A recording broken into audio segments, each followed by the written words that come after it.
I mean, this is the most significant anti-gun violence bill that Congress has voted on in 30 years. It's not just one change in our gun laws. It's 5 different changes. It shows that ultimately democracy doesn't allow 90% of the American public to not get their way for too long.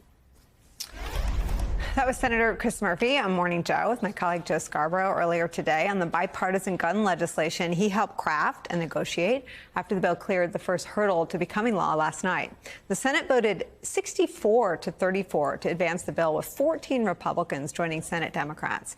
If passed, it will enhance background checks for people under 21 years old. It will direct millions of dollars toward helping states implement red flag laws. It'll close the boyfriend loophole, expand resources for mental health care and school safety, and toughen penalties for evading licensing requirements. Leaders in the U.S. Senate say they hope to have the bill passed by Saturday. It would be the first piece of major federal gun legislation passed in nearly 30 years.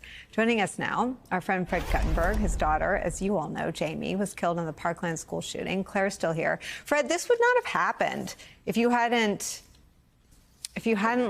loaned your voice to this crisis. And I need to know that you know that today.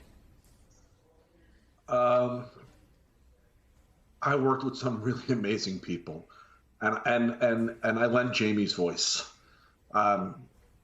Honestly, I would give anything to go back to being a goofy dad. But Jamie was the toughest human being I knew, and Jamie and we did this together with amazing people, including my dear friend who you just showed, Chris Murphy, and people who he trusted more than I did. And I give him credit for that, because, Nicole, I was on your show with Senator Murphy back in, I think, December. Yeah. And I was challenging him then to give up on the effort to reach across the aisle and just to go to the floor and force a vote, to break the filibuster and all of that stuff. He was right to continue working it. Candidly, I have been pretty aggressive with how I feel about Senator Cornyn. But in fairness, I've always said I will publicly embrace any human being who does the right thing on this, and I look forward to seeing Senator Cornyn and just giving him a big hug, because I can't say thank you enough. Say more about what you think changed the calculation of 14 Senate Republicans. What do you think was different this time? You know, it's a great question. Maybe they also realized that the idea of reducing gun violence isn't an affront to the Second Amendment, that the idea of saving lives isn't going to hurt legal, lawful gun owners, and that the idea of seeing children with their heads blown to smithereens is something we shouldn't feel is okay to live with anymore. I will tell you, I think since Parkland, when you look at the work of all of the amazing kids and the adults who have really fought like crazy to tell the truth about what it is we want, about what it is we hope to do, which candidly is nothing more than save lives, I think it finally broke through. We get the 64 votes last night. That's 14 Republicans, but it would have been 15. But there was one absence, but it'll be 15. Right. It may even go to 16 or 17. Yeah. And we'll get Republicans in the House as well. This is going to be a bipartisan effort. It's so important. And you know, I remember that interview with you, and I don't think I played an objective host in any way. I saw it the way you saw it.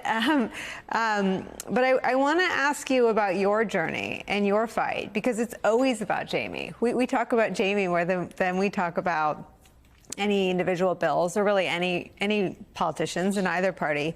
Tell me about your journey. This morning I woke up and I cried like a baby. I'd actually been very emotional all day, because the significance of what is happening, you can never remove it from why I now do what I do. And 4 years ago, on February 15, 2018, I went to a vigil in Parkland, Florida, and when the mayor asked me if I wanted to speak, and I remember everything hitting me there at that vigil, like what happened? Like it hit me. This was gun violence. And I walked into my house that night and I said, I want to break the back of that gun lobby. I used a few other words, but we'll clean it up with here. And that's been my mission ever since. And I'll never forget President Biden during the campaign. He promised me, he said, during my administration, we are going to sign gun safety legislation. And it's been the only thing that I've been able to focus on since, because gun violence isn't going to go away. You know, we're going to say, think about this, Nicole. The success of this legislation is going to be based upon things we'll never know. We'll never know the people who don't get killed. We'll never know the families who don't get broken, but it's going to save lives. And I can't believe we are at this moment. And I look forward to being able to do more now that we've broken through this 30-year wall.